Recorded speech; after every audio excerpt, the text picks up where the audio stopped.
గణపతి దగ్గరికి వెడితే క్షమించు అని అడగక్కర్లేదు.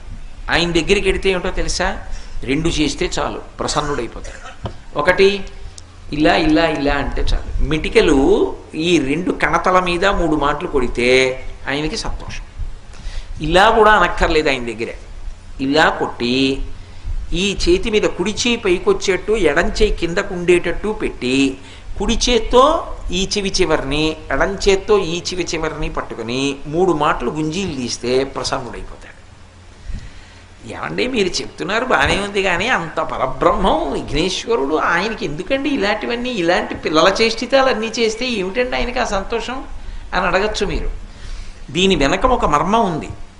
ఒకప్పుడు అగస్త్య మహర్షి మహానుభావుడు, సామాన్యుడు కాడైన ఆయన ఆ దక్షిణ దేశంలో ద్రవిడ దేశం దగ్గర ఒక పర్వతం మీద కూర్చొని తపస్సు చేస్తున్నాడు.